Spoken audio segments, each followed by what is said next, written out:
मेघनाथ को सिर्फ लक्ष्मण ही मार सकते थे, राम नहीं। मेघनाथ लंकापति रावण का सबसे बड़ा पुत्र और युवराज था। माना जाता है कि रावण बहुत बड़ा विद्वान था। रावण अपने से भी कहीं ज़्यादा गुणवान, पराक्रमी और विद्वान अपने बड़े पुत्र मेघनाथ को बनाना चाहता था। धर्म ग्रंथों के अनुसार अपने पुत्र को सबसे ज़्यादा शक्तिशाली और अजर अमर बनाने की कामना को लेकर त्रिलोक विजेता रावण ने उसके जन्म के समय सभी देवताओं को एक स्थान अर्थात 11वें घर में मौजूद रहने के लिए कहा था।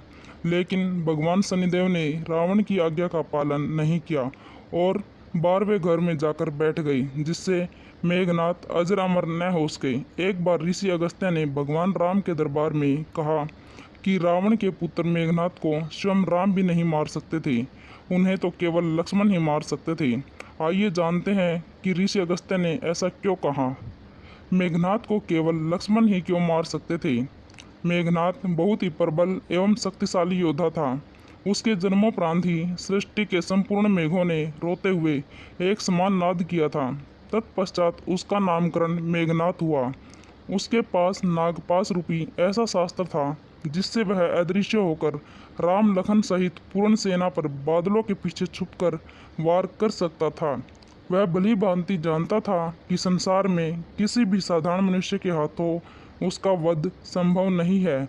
धर्म और अधर्म के बीच युद्ध की समाप्ति के उपरांत भगवान श्री राम के राज्याभिषेक में सम्मिलित अनेक तपस्वी, ऋषि मुनि आदि भगवान राम से मिलने व आशीर्वाद देने वहां पर उपस्थित हुए।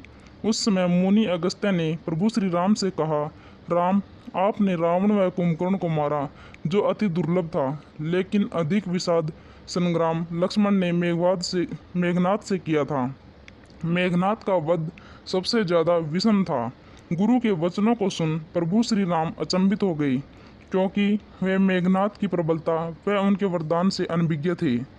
तभी अगस्त्य मुनि उन्हें पूरी बात विस्तार से बताते हुए कहते हैं कि मेघनाथ विश्व का एकमात्र ऐसा योद्धा था जिसके पास समस्त दिव्यास्त्र थे।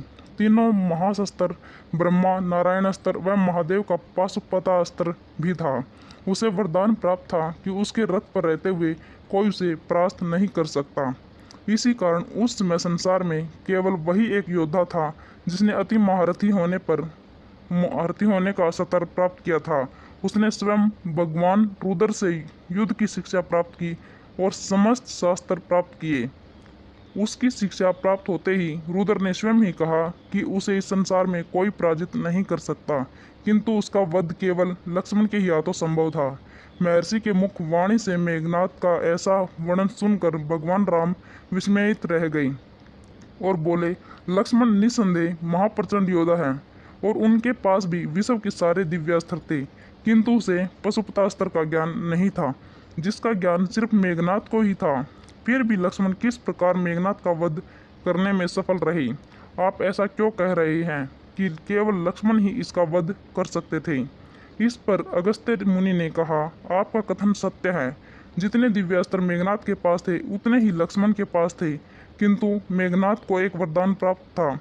एक बार देवासुर संग्राम में रावण को इंद्र द्वारा बंदी बना लिया गया। तब मेघनाथ ने अपने पिता की रक्षा हेतु इंद्र को ही बंदी बना लिया और उन्हें लंका ले आया। इसलिए मेघनाथ को इंद्रजीत के नाम से भी जाना जाता है।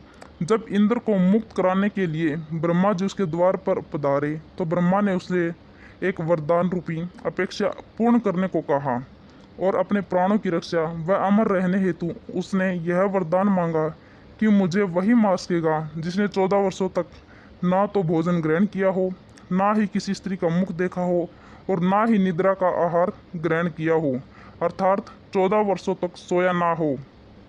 उसके इस वरदान की मांग को पूर्ण कर ब्रह्मा जी ने इंद्रदेव को मेघनाथ की कैद से मुक्ति प्रदान की। श्री राम बोले, मैं वनवास काल में 14 वर्षों तक नियमित रूप से लक्ष्मण के हिस्से का फल फूल देता रहा। उन्होंने कहा कि मैं सीता के साथ एक कुटी में रहता था, बगल की कुटी में लक्ष्मण रहते थे। फिर सीता का मुख भी न देखा हो और 14 वर्षों तक न सोए हो, ऐसा कैसे संभव है। अगस्त्य मुनि ने सारी बात समझाकर मुस्कुराए। प्रभु से कुछ छिपा है भला। प्रभु श्री राम को तो सब कुछ पता था। दरअसल सभी लोग सिर्फ राम का ही गुणगान करते थे, लेकिन भगवान राम चाहते थे कि लक्ष्मण के तप और वीरता की चर्चा भी अयोध्या के घर घर में हो। अगस्त्य मुनि ने श्री राम से कहा कि क्यों न लक्ष्मण जी से यह पूछ लिया जाए। लक्ष्मण जी आए तो राम जी ने कहा कि आपसे जो पूछा जाए उसे सच सच कहिएगा। प्रभु ने पूछा, हम तीनों 14 वर्षों तक साथ रहे, फिर तुमने सीता का मुख कैसे नहीं देखा? फल दिए गए फिर भी अनाहारी कैसे रहे और 14 वर्षों तक सोए नहीं, यह कैसे हुआ? तब लक्ष्मण जी ने बताया, भैया जब हम भाभी को खोजते हुए ऋष्यमुख पर्वत पर गए तो सुग्रीव ने हमें उनके आभूषण दिखाकर पहचानने को कहा था। आपको स्मरण होगा, मैं उनके पैरों के आभूषण के अलावा कोई अन्य आभूषण नहीं पहचान पाया था, क्योंकि मैंने कभी भी उनके चरणों के ऊपर देखा ही नहीं।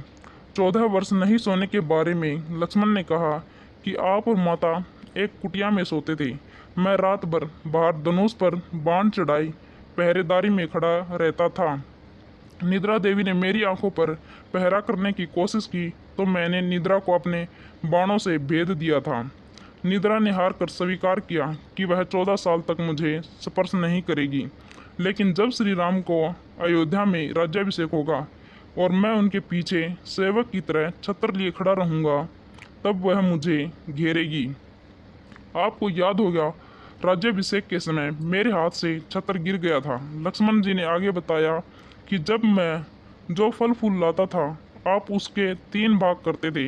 एक भाग देकर आप मुझसे कहते थे, लक्ष्मण फल रख लो।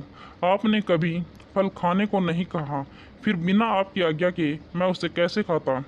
मैंने उन्हें संभाल कर रख दिया। लक्ष्मण भगवान राम से कहते हैं कि मैंने गुरु विश्वामित्र से एक अतिरिक्त विद्या का ज्ञान लिया था। इससे बिना अन्न ग्रहण किए भी व्यक्ति जीवित रह सकता है। उसी विद्या से मैंने भी अपनी भूख नियंत्रित की और मेघनाथ को मारा। यह सुनते ही प्रभु श्री राम फिर से भाव विभोर हो उठे और लक्ष्मण को गले से लगा लिया। बोलो जय सिया राम। दोस्तों, आपको ये कथा कैसी लगी, कृपया कमेंट करके ज़रूर बताइए।